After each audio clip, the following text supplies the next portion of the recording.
Assalamualaikum warahmatullahi wabarakatuh. Bapak Ibu rekan-rekan semuanya, kembali lagi bersama saya Ana Andriani. Pada kesempatan kali ini saya akan membagikan ilmu yang saya miliki, siapa tahu bermanfaat untuk Bapak Ibu yang sedang mempersiapkan untuk UP besok gitu ya. Jadi ini berkaitan dengan kisi-kisi kita yang terbaru, S7 dan PCK. Nah, itu kita ambil PCK hari ini, pedagogical content knowledge gitu. Jadi ini khusus terkait ini nih, pengembangan indikator HOTS dan TPABC gitu, tujuan pembelajaran ABC gitu ya. Jadi kalau PCK itu kan pedagogical content knowledge gitu. Jadi bisa jadi melibatkan tentang tujuan pembelajaran, terus kemudian membuat cara-cara membuat soal, membuat analisis seperti itu ya. Nah, di sini Bapak Ibu yang belum menyaksikan video saya sebelum-sebelumnya disaksikan dulu ya gitu.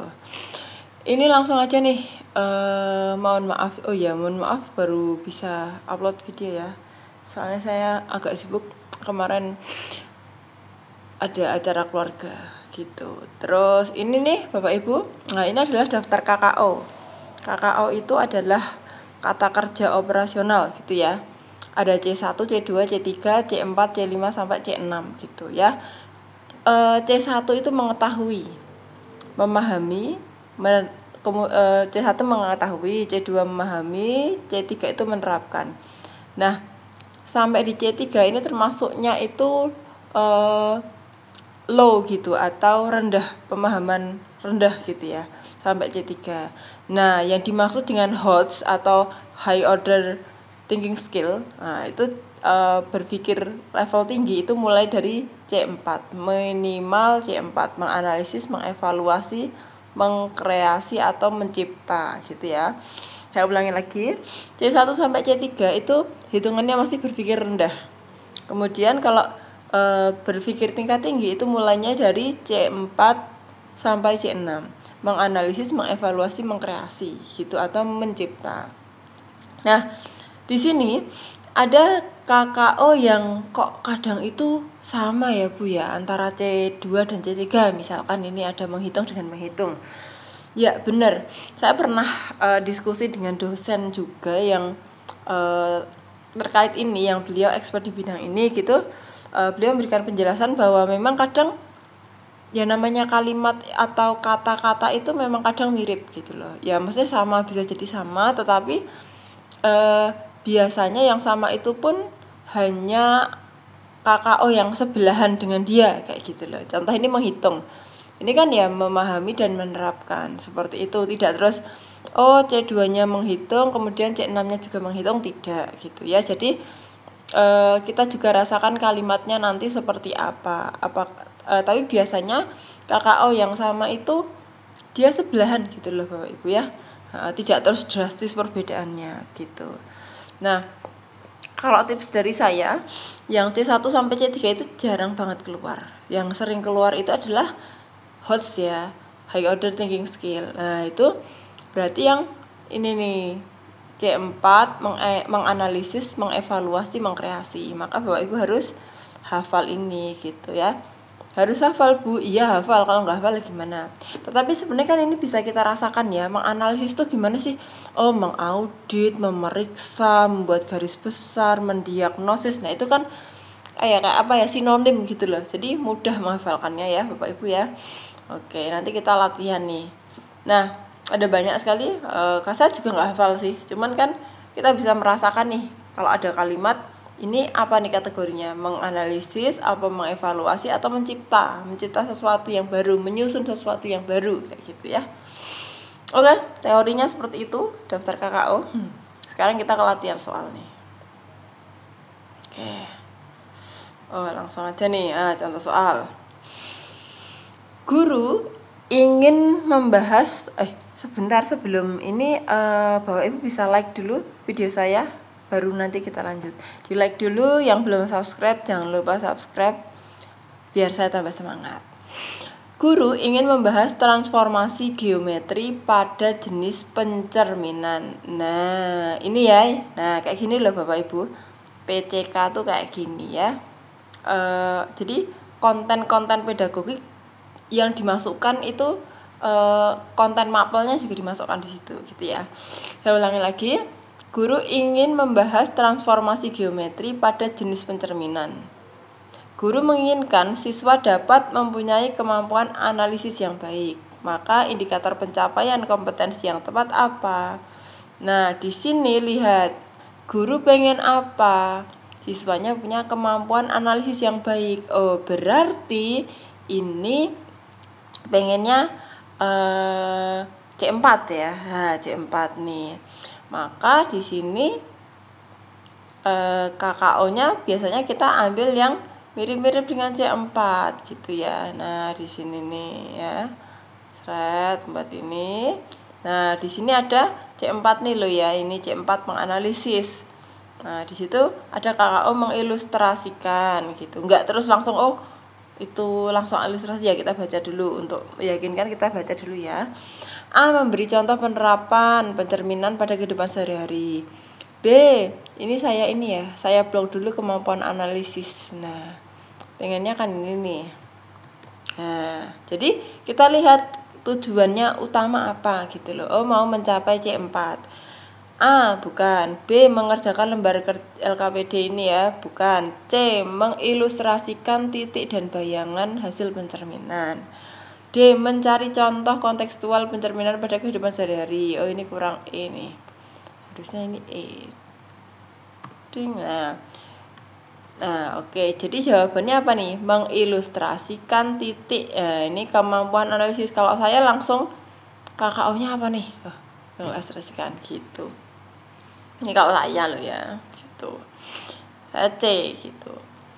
Lanjut. Nah, selanjutnya nih.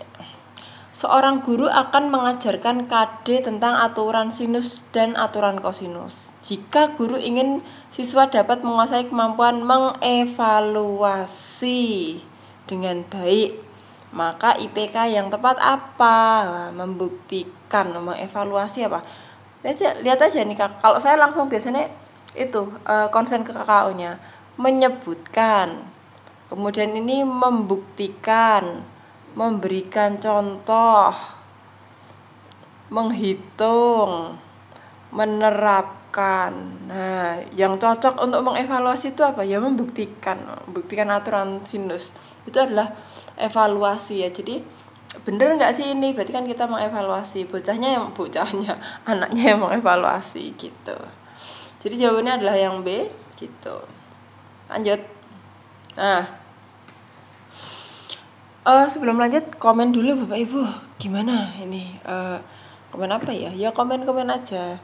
Mungkin mau curhat, boleh apa aja, terserah. Komen.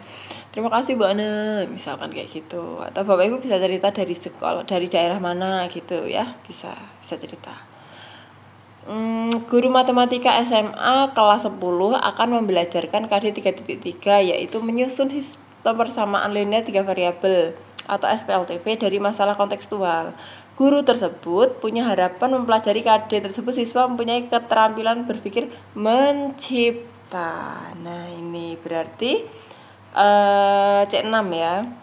Maka indikator pencapaian kompetensi yang paling tepat adalah A. Membuat peta konsep penyelesaian SPLTV. B. Mencari sumber belajar lain yang memuat materi tersebut. C. Mencari masalah-masalah kontekstual yang bisa diselesaikan dengan SPLTV. D. Menyusun sebuah permasalahan kontekstual yang penyelesaiannya menggunakan konsep SPLTV. E. Menyusun rangkuman cara-cara menyelesaikan SPLTV. Oke. Ini kan mencipta. Oke, mencipta itu berarti membuat sesuatu atau menyusun sesuatu. Nah, kenapa enggak A? Lihat Bapak Ibu. A. Membuat peta konsep penyelesaian SPLTV. Ini kan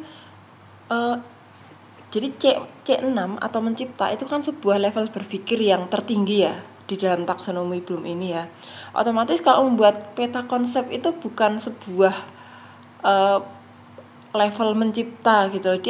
Dia bisa memberikan lihat di buku itu kan hanya mengingat gitu ya sebenarnya, walaupun KKO yang dipakai membuat gitu ya.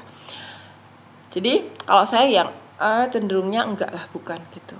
Kemudian yang mirip juga yang D dan E. Kenapa enggak yang E? Coba lihat Bapak Ibu, menyusun rangkuman itu kan hanya merangkum ya, mengingat, lihat di buku. Nah, seperti itu. Maka bagi saya, menurut saya ini jawaban yang tepat adalah yang D, walaupun sama-sama KKO-nya menyusun kayak gitu loh. Nah, kenapa? Karena yang D itu kan menyusun satu permasalahan yang penyelesaiannya pakai SPOTF, ini kan mikir banget loh ini. Apa ya, levelnya itu mencipta sebuah masalah dan jawabannya. Kalau kita bikin soal itu kan susah ya. Kita bikin soal ulangan ya. Nah, itu kan kita nyari, oh ini sesuai konteksnya seperti itu. Nah, ini siswa dituntut untuk membuat yang D ini menurut saya pas sekali jawabannya kalau bagi saya D.